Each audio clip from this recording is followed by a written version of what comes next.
Welcome. This is video 8 of the Assessing Risk of Significant Harm training course for child protection practitioners. Summary and links to other tools. This course has two main components. There is an introduction to the risk model in videos 1 to 7 and a detailed course on using Risk 2 in practice in videos 9 to 18. Videos 1 to 7 provide a general introduction. This includes an introduction to the risk model and effective child protection. It provides a background to the first stage in the risk model, which is risk screening. This includes an exercise in risk screening. Videos 5, 6 and 7 introduce 3 of the key legal components that are important to understand before progressing to undertake a risk assessment. These are: what is harm, what makes harm significant, and what is likelihood. In the later videos from 9 to 18, there is a detailed explanation of how to use the Stage 2 risk assessment, also known as the Risk 2 tool. This takes us step by step through the risk assessment process.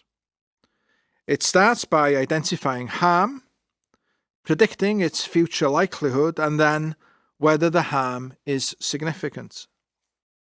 The course introduces a case example to show how the process works in practice. You will also be asked to complete exercises using your own case, so you can practice using the risk assessment process stage by stage. If we recap the content in the introduction and make sure we understand how it all fits together, we'll consider why we do this, how we do it, and when do we do it. First, we'll ask why. The decision about the threshold of significant harm is the most important decision in children's services. It determines whether a local authority has a duty to undertake inquiries into possible abuse. Getting this decision right is important.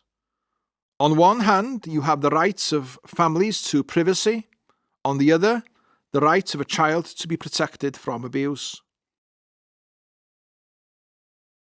The Munro report into the death of baby Peter talked about social workers being judged by the quality and consistency of their decisions rather than the outcomes of those decisions. The challenge is to get the decision right. That's what the risk model aims to do, to support frontline social workers to make quality and consistent decisions about the threshold of significant harm. When we talk about social workers not being judged by the outcome, what we mean is that social workers and other practitioners are often criticised with hindsight about something that subsequently happened. This criticism is sometimes made regardless of whether the workers could have reasonably known some of the information or predicted the outcome.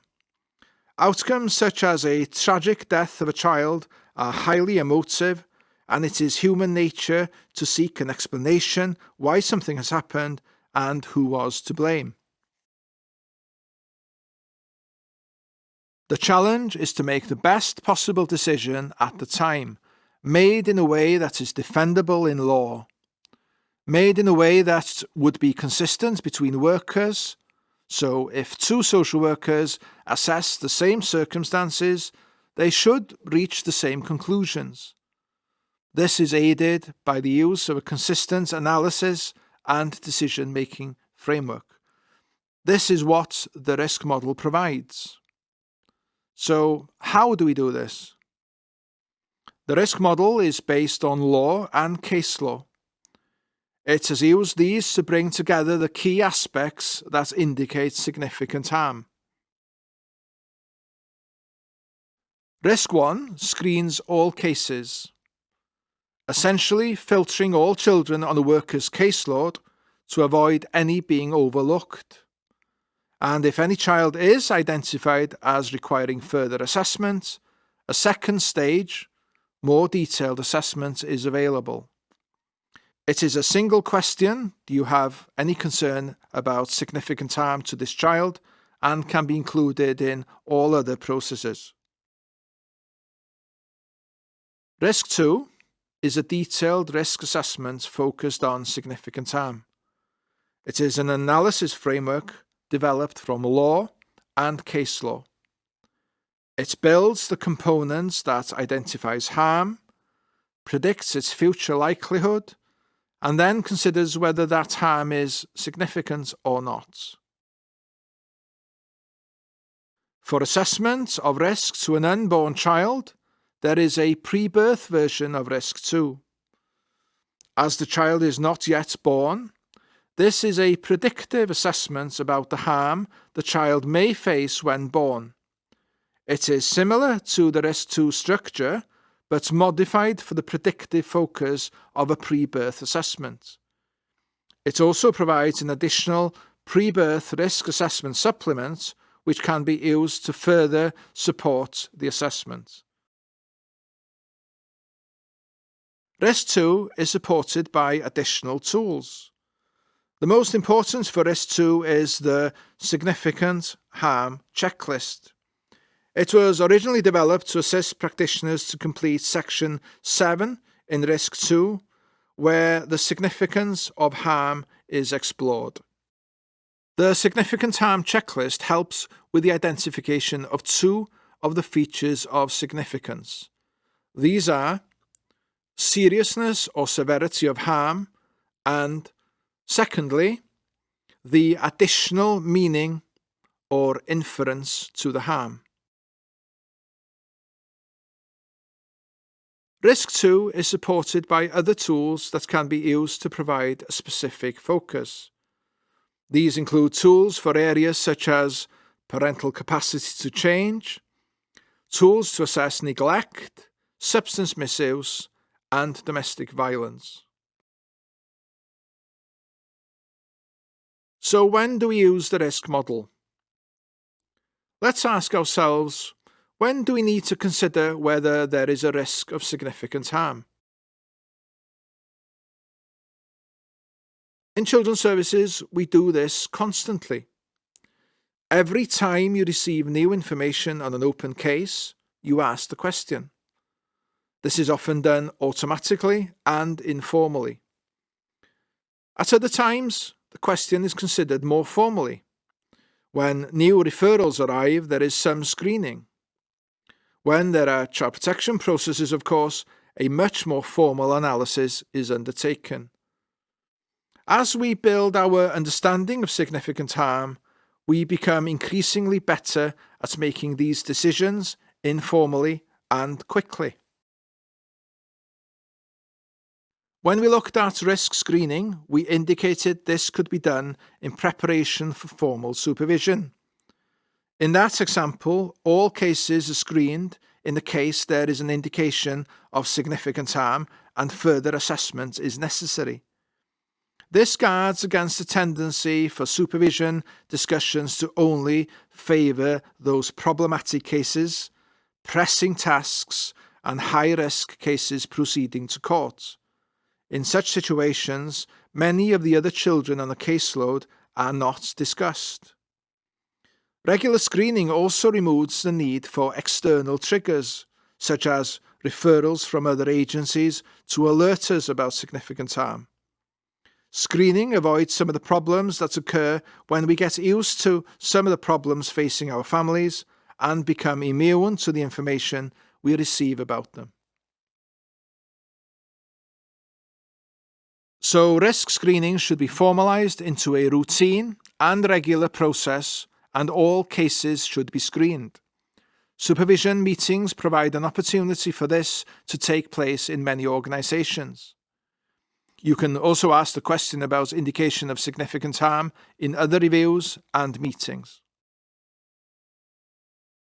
For example, in care and support reviews or statutory reviews for looked after children.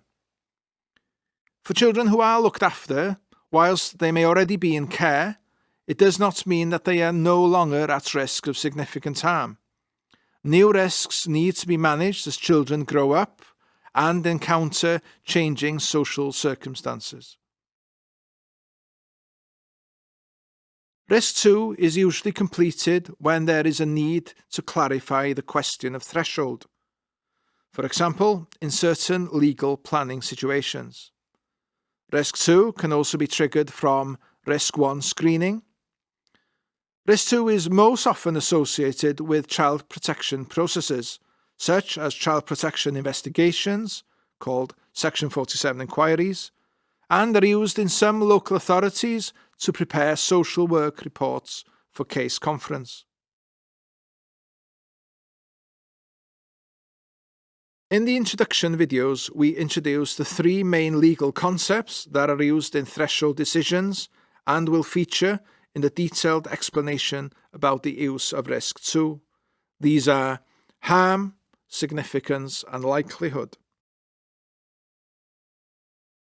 Harm is the impact of a child's needs being unmet to the extent that the child's health or development is impaired or the child suffers ill treatment. Ill treatment is abuse. Impairment can include the impact of witnessing the abuse of another person. In the risk model, harm is indicated by the relationship between 2 factors. On one hand, the capacity of parents to meet the child's needs, and on the other, the extent that the child's needs are unmet. Factors may indicate that the harm suffered or likely to be suffered by a child is or may become significant in the future.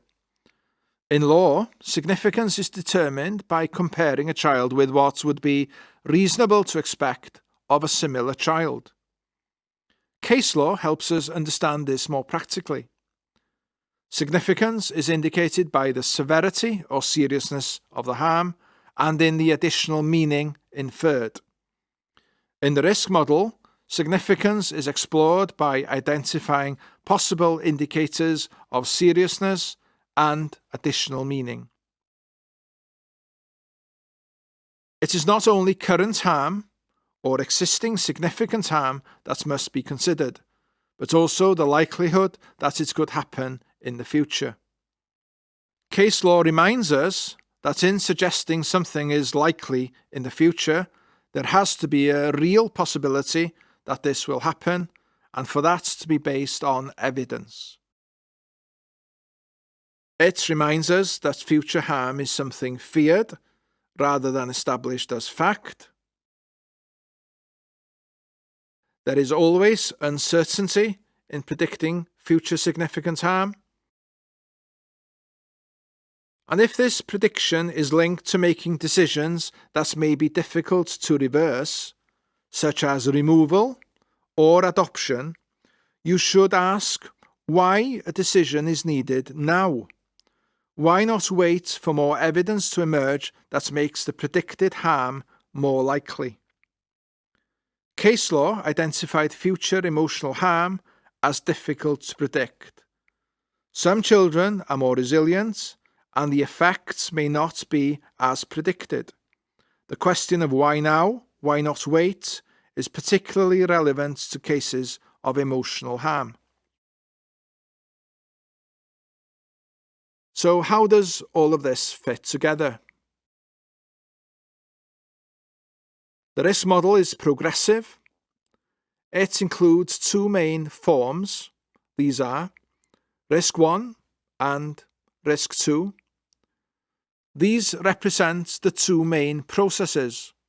These are risk screening and risk assessment. There is also a pre-birth version of Risk 2. The risk model is supported by various guidance documents. These are available if required.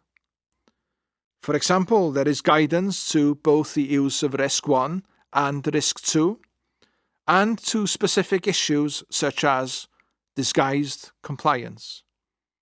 In addition, if you need support to identify the significance of harm, the Significant Harm Checklist is available. As we describe Risk 1 and Risk 2 as central to the risk model, there are several other layers of support available. These include guidance and other documents. In addition, we have specialist assessment tools that can assist in very specific circumstances. These are available to focus on areas such as capacity to change, neglect, or mental illness. The idea is that you undertake a focused, specialist assessment and bring the findings back to your main risk assessment. Think of these as books in a library. These can be organized on intranet sites to function as an index so that workers can look at these and decide whether they will assist you in your assessment. Organizations can also add new tools to the library or may have specific approaches that they use and favor. These tools, of course, provide focus and evidence, but will never be scientific tools that prove that there is significant harm. It can, however, assist professional judgment.